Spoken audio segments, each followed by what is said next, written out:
It's 1 o'clock. Good afternoon. I'm Rhys Wicks with 2NURFM Hunter News.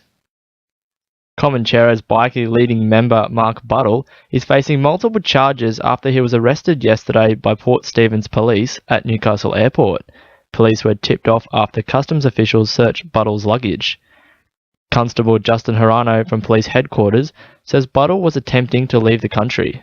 The officers of the Australian Border Force allegedly found more than $60,000 of undeclared currency in his baggage. The 30-year-old Melbourne man was arrested at Newcastle Airport about 10 a.m. yesterday. The man, who was on board a twin-engine aircraft that had been chartered to fly from Melbourne to Noumea via Newcastle.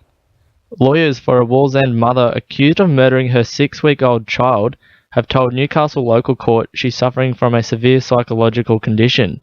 The 26-year-old began feeling ill and almost fainted when she appeared by audiovisual link from the Silverwater Women's Correctional Centre today.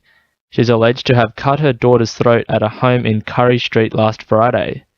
The matter's been adjourned until next month with the woman to undergo psychiatric assessment. She didn't apply for bail, which was formally refused. Newcastle City Council and Port Waratah Coal Services have struck a deal in which PWCS will contribute $12 million to the city should the T4 plan go ahead. Council normally gets a 1% levy on all developments. However, it was decided the standard rate for the $5 billion project was not equitable. Newcastle General Manager Ken Gouldthorpe says the deal will benefit the community. Provides an opportunity for council to upgrade parks, upgrade cycleways, Bathers Way or beach projects, other factors that compensate for the visual impact and the impact of industry and manufacture to make sure that Newcastle continues to develop and improve the lifestyle that we've come to enjoy. The miners' union is putting the pressure on coal giant Yancoal to look into redeployment opportunities for 225 Hunter Valley workers which are about to lose their jobs. Last week, Yancoal announced they were set to cut 55 jobs at their Ozstar mine near Cessnock and 170 jobs from its Able mine at Maitland.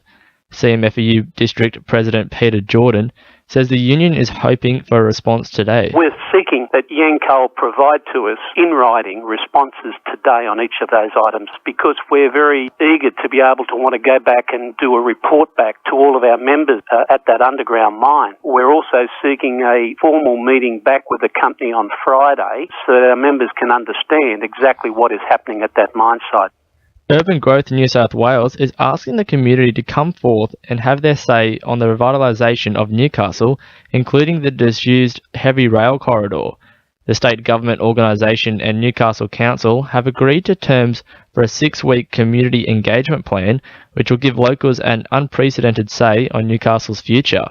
Program Director Michael Castle says the plan will seek to bring together a range of public opinion. The engagement plan will be broad-reaching and especially try and get the voice of some groups that typically aren't represented. So we're going to put a lot of effort into understanding what the youth want. We've got a few activities around that.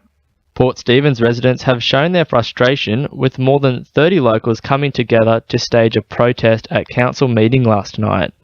Their main concerns were over plans to rezone land at Boomerang Park at Raymond Terrace and a lease transfer for a sand mine at Williamtown.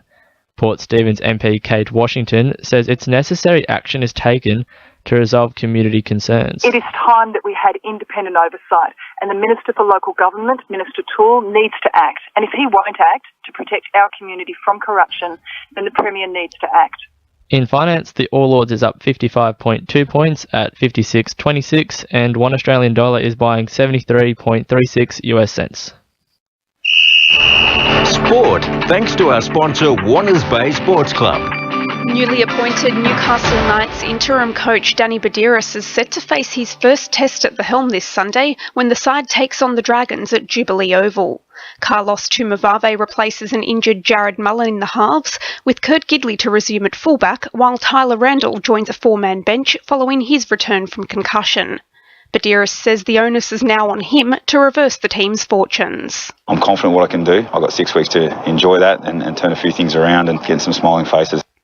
Broadmeadow co-coach Rob Virgili is calling on Magic to rise to the challenge ahead of tonight's FFA Cup clash against football giants Heidelberg United. It's as the side searches for a confidence booster, sitting fifth on the National Premier League ladder after two consecutive 2-goal losses.